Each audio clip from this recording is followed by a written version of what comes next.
Like everybody has a unique relationship with their karate that we'll call your practice, okay?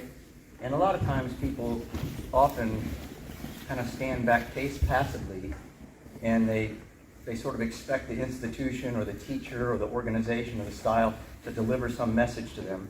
But I think what you really got to do is you have to be on the hunt. And like what kind of leads you to your epiphanies are sort of the quality of questions you're asking yourself in your own training. And that's going to be unique to everybody. Like I have this sort of heretical thing that I tell people, find your own karate. And people say, what is he talking about, find your own karate? But the fact is that everybody in here has their own karate.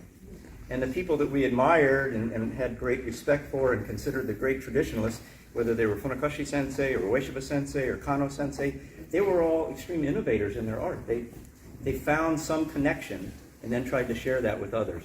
And so I say, hey, maybe that's part of the path, doing that. You follow that?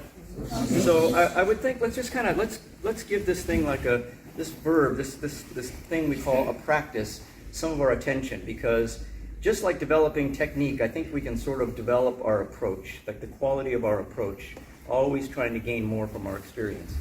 And there's a whole bunch of tricks to do that. You know, how do you learn a principle in the training and then sort of through a metaphor extrapolate that into a bigger sphere? All of a sudden you're not just practicing the dojo, you're practicing in life, that kind of thing.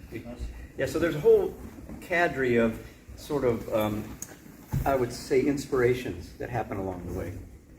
So what I would like to do in our time is just share some of the things that I thought, some of the stepping stones in my practice that were sort of meaningful. And one would be that we learn an art that actually obviously has a lot of structure to it. I mean, in the beginning, it was, you know, you have to have 60% of your weight there, 40% of your weight there. These lines had to be exactly true. And, you know, using the first two knuckles, everything aligned properly. And that is absolutely what you do in the beginning. But at some point, you kind of break free of that because you don't want the structure to be too encumbering. It doesn't want to hold you too tight because your art should be very alive. It should be fluid and dynamic, okay?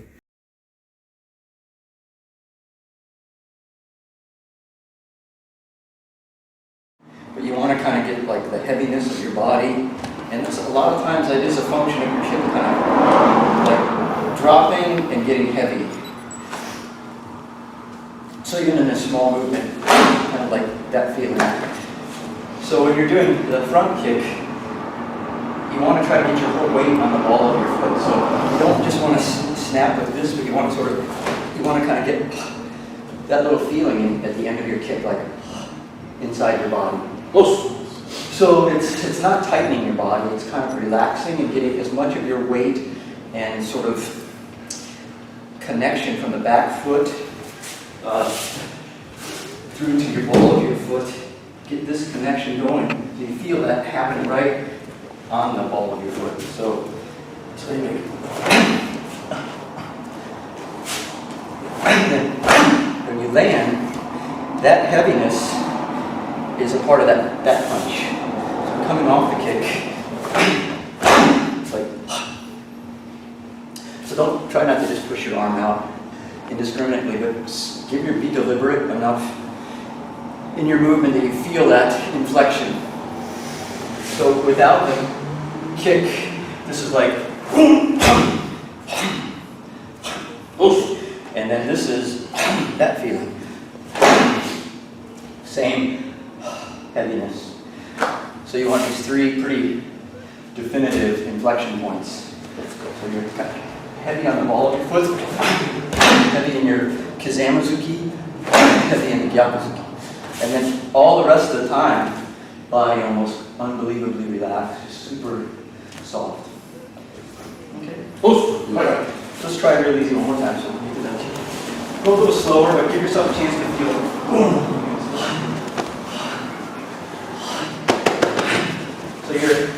It's an interesting combination of sort of acceleration, but then relaxation or sogginess, almost like pushing and feeling was like in. So you don't want to be tight, you want to be more heavy. So this is accelerating, but feeling at the end is just sort of heavy. That feeling. Close. Okay? Let's give it a go. Your weight lands with that hit.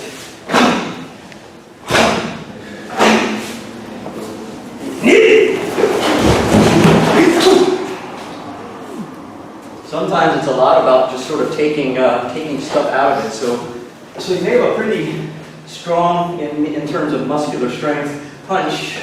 But if you take a lot of that strength and that tension out, then you're gonna get that inflection point. So it's kind of like carving stuff away to get to what you want, as opposed to adding more stuff. So it's just like very loose.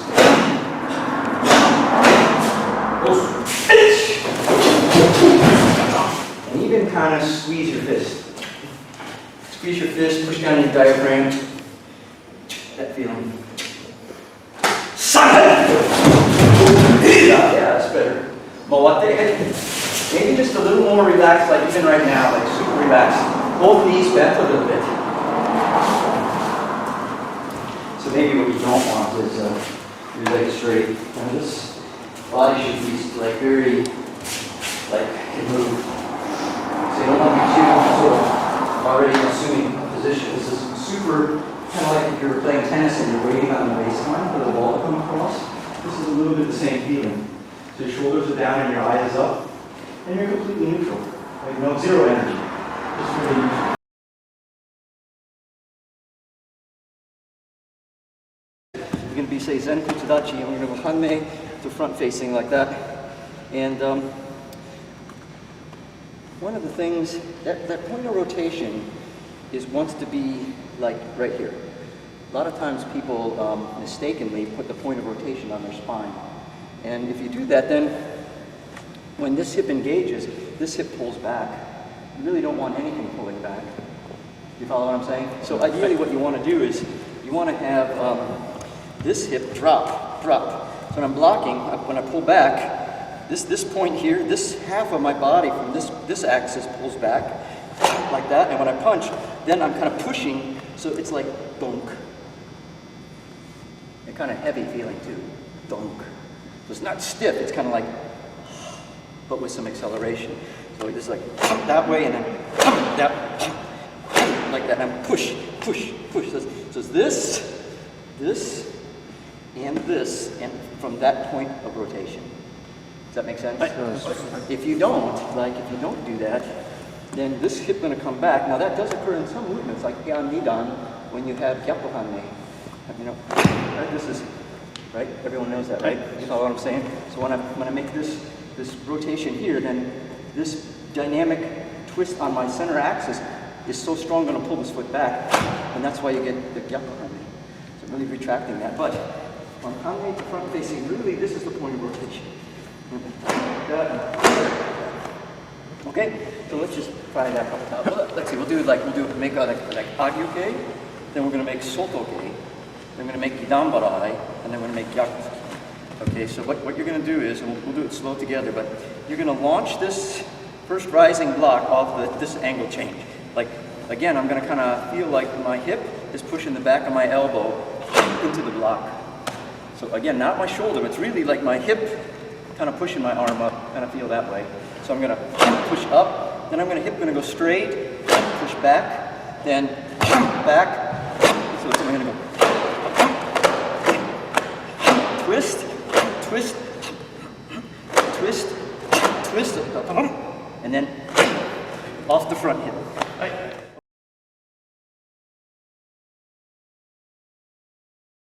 Naturally, I step with the feeling emanating from this place as opposed to up like that.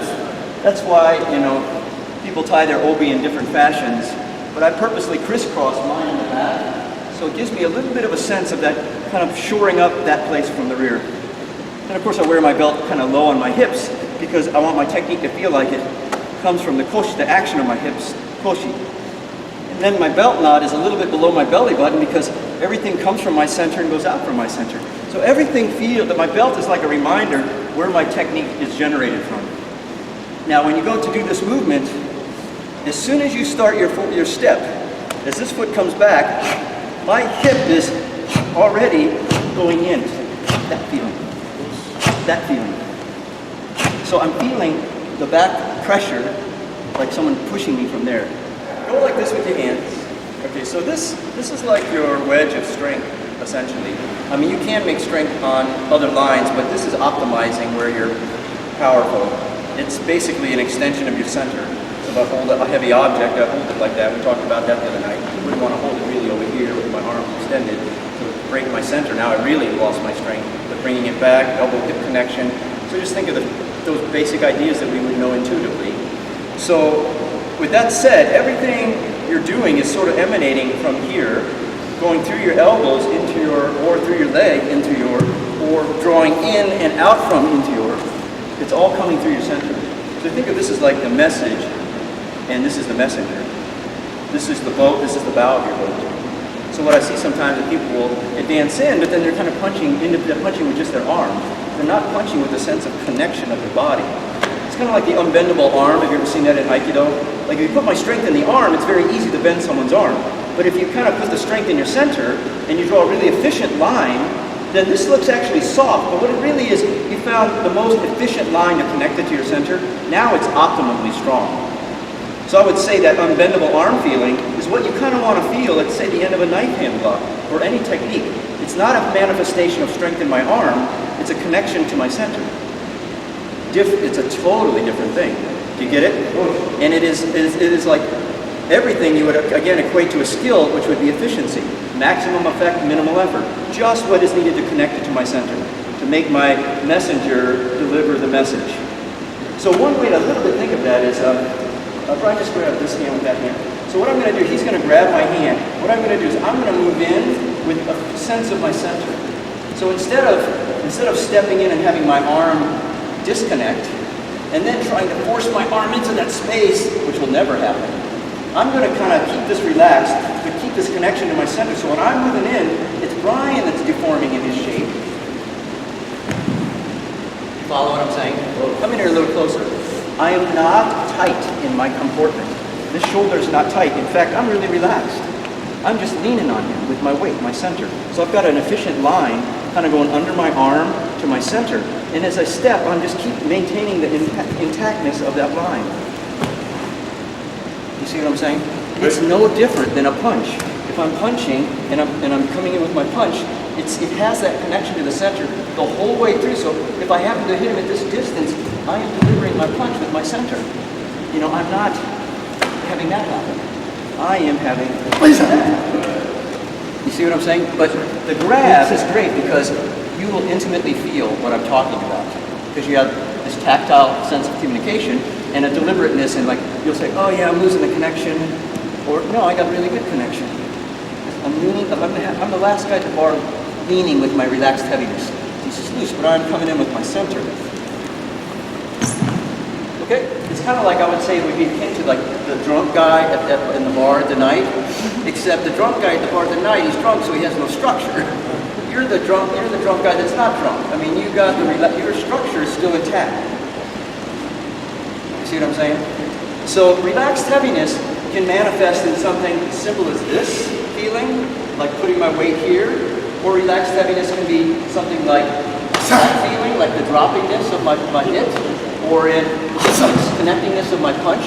But they all have this relaxed weight and center on a specific point out away from my middle. See it? No effort, just your center. Okay? Yeah, try it one more time and kind of capture that image. And everyone was like really stiff. And I'm like, you know, why are you guys so stiff? You know? You just want to have that connected feeling where weight is all the under surfaces. So my spine is really straight. Everything is hanging on that. And my feet have that same feeling, like against the floor. I'm not stuck. You can still move. That flat, relaxed connection. And then I would say, you take a kata like Sochin that is very explicit about teaching you that groundedness. It's not just for Sochin's benefit. That then is a sentiment you would put in all of your stances. Every stance now has that thing that Sochin was trying to communicate to you. So all the kata, I would say, are like personalities. You learn lightness and swiftness and dexterity from an empe. You learn connectedness and gambade and like your centeredness from a Sochin. You learn fluidity and continuity from a Niju Shiho. Then you take all of those things and you make the soup of your karate. You follow? Satome Sensei says, Rick, everything is Aikido. I say, hi Sensei, everything is karate. He says, exactly. because it's just body intelligence. Don't put a label on it. You put a label on it, then inability to now cross-inform. I think it's just principle. Take a walk in nature, see how the wind goes through the trees, say, whoa, that's super similar to what we did. Deflect, step back in. Water goes around a rock, yeah, that's that movement. A snail drawing itself up, putting its little thing, drawing its shell up, connect, draw myself through. Relax, whip, throwing a rock. Everything is everything.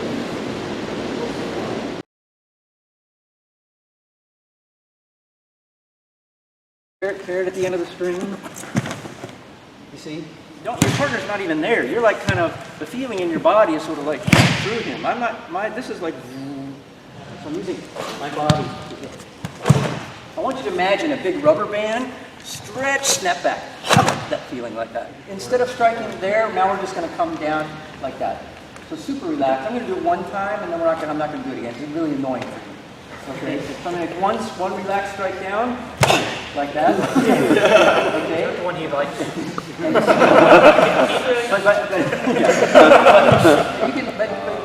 But I only did it because that it wasn't a lot of effort, but by virtue of its heaviness, it went in. My body's natural. Just relax. But you felt it, right? So somebody said, they said, block like you're fixing your hair. Why are you doing it any other way? So block's very naturally like that. If somebody throws something at you, what's your natural reaction? Usually, whoa. Cover. Yeah. Okay, so I'm going to do that, but I'm going to do it with the heaviness on it. Then I'm going to strike with the heaviness. Then I'm going to kick with the heaviness. So here, here, okay. And then, like a lot of our kata have these sort of movements, right? These sort of movements, right? What are those movements? Well, all the stuff you had in your hand, you'd really like to be able to get it like in your foot. So your foot has as much coordination and dexterity as your hand does.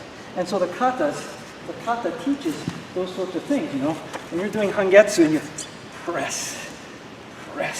That's a movement there. A type of, for like onsu, or all these intricate movements we do with our feet, it comes from bagua. Bagua stepping like that. So I'm going to wrap my foot really tight, cinch it up, and I'm going to push my shin against the shin like a takedown. Okay? We don't think about it. In karate, the only takedown we think about is, ashibarai or osotogari kind of thing. But there's a lot of takedown that can be like super. So what you want to do is stand around your house and do that. Really tight, and then you get it cinched up, and then you're going to. Once I get it cinched up, I'm going to roll that. Not a straight line, I'm going to roll it. I don't like it either. He's really not going to like it. It's a very necessary training to come up through. You have to understand body mechanics. But at some point, I would say, like my Aikido teacher says, Rick, no more form. He keeps telling me that. Rick, why? Whenever he calls me up to attack him, Matsugi Satomi was a Ushideshi with the founder. He's like one of the top Aikido guys in the world. I go to attack him, he says, Rick, it took you a step further. He's like, why are you doing that? Just come please attack me. Now, say Satomi Sensei, just stand there. Say Satomi Sensei, and I get the look for Rick attack me, and I just, hey Sensei. And he's like, much better. That's usually what I get. He's so much about that. So the idea is like you learn a structure to liberate yourself from a structure at some point. So then what you want to end up gravitating towards is just a principle. Do you follow? So we learn this, but we don't really expect to do this. Someone comes and attacks,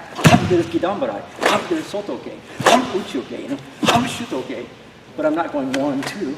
Right. Do you understand? So I would say at some point you get to the edge of the cliff, and you just have to have enough confidence to step, and then start gravitating towards the principle.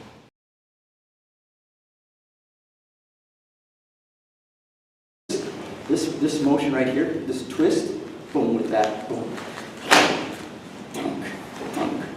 And then what I'm going to do is I'm going to pull with my body, pull my arm, uraken. Gambarai, uraken. whole body. So don't make like that kind of movement again.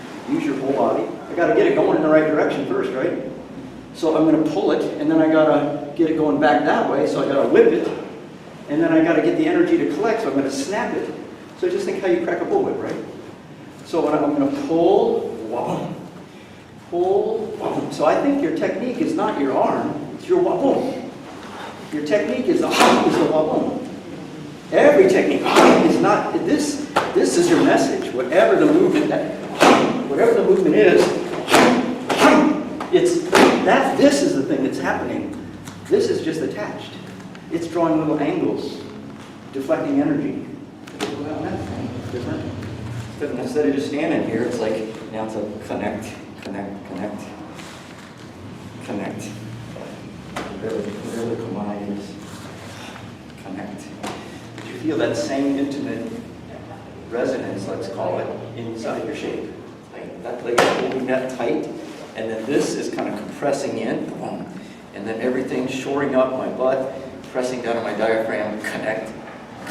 So that's what's happening at the end of my punch, like that feeling.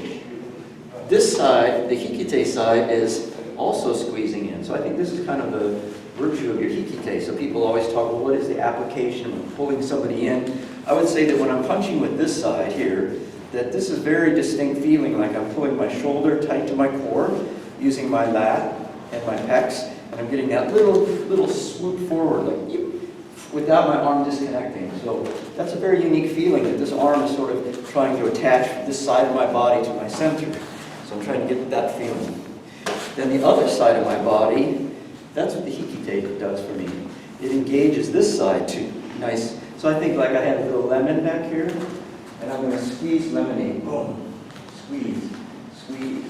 So this sort of thing that's happening in this side is connecting that half of my body with the technique. So it all kind of forms that, like it's going through a really narrow corridor feeling. So it's not like that. It's like that. You see it? So when you step, you want to be able to kind of hit that. You want to be like for a second, and then it's gone. It's like a hikite. Instead of hikite just coming back to my hip, the hikite going to take the long way home back to my hip. And in the long way home, we make something happen. Okay? So in the beginning, the way you do it is you feel that, like I would train it this way. I would go punch, hurricane, punch. Punch, hurricane, but later, punch. So, boom, this is just an inflection point now. And I don't have to do this anymore. You know, 1, 2, 3, but later, 1, it's all riding off the same mechanism. You follow that? So try right where you're at. Make your chokuzuki. Now make uraken. Now feel that.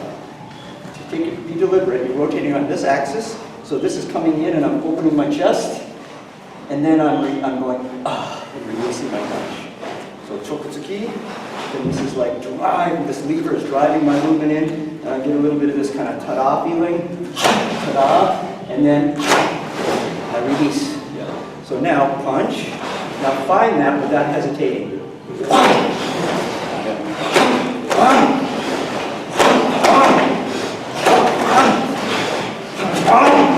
All driven off your wall. Here's core movement. To hold those positions. Like if I'm making like a gyakutsuki or something, you know, you're you make your punch. You hold that position to afford the ability to really feel that connection, like that. But later, you're not gonna have your punch held out in space like that, right?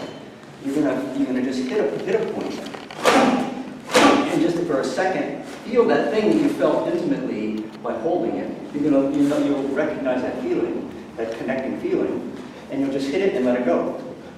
So your karate will definitely change in the way it looks. In the beginning, yeah, you're going to be holding these positions,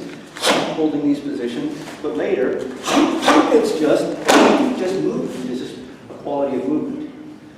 So what I would get away from a little bit might be and this is going to be a little bit heretical because we see it so much, is because I don't think you have to do that anymore. I think it's what once was that kind of kibe is now an inflection point. It's that. You see what I'm saying? I don't have to stop and start everything. I just feel the continuity of motion. And that goes back to what we were saying. That at some point, it's just the quality of movement that is what you're after, not the ending structure of the picture that you're after. Okay? So what I would do is start leaning in that way. And if you feel a little not super confident, just slow it down. But see if you can start to move kind of in a continuous fashion so that you're never stalling out. Okay? Yeah, try one more time and put your movement as a priority with inflection points. Yep. Make audio gate. Right. So when you make your audio gate, typically, when you pull your arm down, you want to pull it. So here, when I push it, put it back on your feet. When I push my block up, I'm driving my elbow, my hip behind my elbow. So I'm kind of pushing. So don't do your rising block from your shoulder, but kind of push it from below. So actually, when I'm pushing my arm up, I'm pushing my body down. Down. So it's not like that. It's like connect. So I'm doing from here. I'm pushing from here. Now when I pull, when I retract my arm, then a cable from here to here that pulls my elbow first. So be careful you don't drop your arm like that. Try elbow, because if you realize, like if you put somebody's arm like this and you say come down like that, usually you can resist. But if you tell them to bring their elbow in, now you're activating your pecs and your lats. Really hard to resist. That's a very strong motion because it's nice and tight to the core, biomechanically correct. Also, if you think about it, if I'm being punched, I'm being punched. But here, blocking already. So, boom. So the first thing is I'm pulling from my elbow down the first feeling. So my retraction is that way.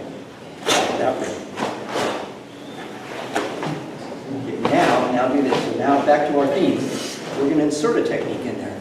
So when I pull my hip back and that pulls my elbow, I'm going to let my arm just drop out. So what I'm going to be doing is I'm basically hitting with. So I'm going to let my arm flop out. And I'm going to be, this is like relaxed heaviness.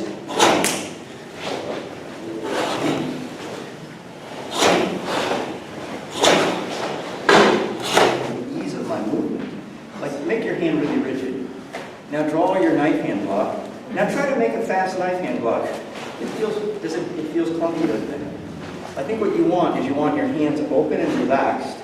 And that the movement that you assume, the hand position you assume, only happens right wherever you're making contact, or in this case, without a partner, at the very end of the movement, like dunk, right there like that. So most of the time my hand is just open. It's not in shto. Open, shto. So that's the feeling. So I'm just super loose, and then for just a second, and I'm going to use that motion, but I'm not stiff trying to do that. So that idea then, that little tuk is this thing we're talking about. Like when I feel my technique connect, that whole body inflection is exactly this inflection I'm talking about there. So later, you don't want to be like there all the time. You just want boom and it's gone. So it's like, and it's gone, and it's gone, and it's gone. But if I don't train correctly, then I'm going to have a punch that has no connection because I haven't really intimately felt how do all those things fire and support each other. Do you get that? So what you end up is just a lot of quality movement with inflecting points.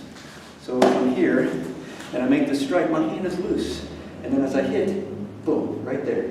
As I hit that sweet spot of that acceleration, where I'm dropping my heaviness, right there, boom, that's where I'm inflecting.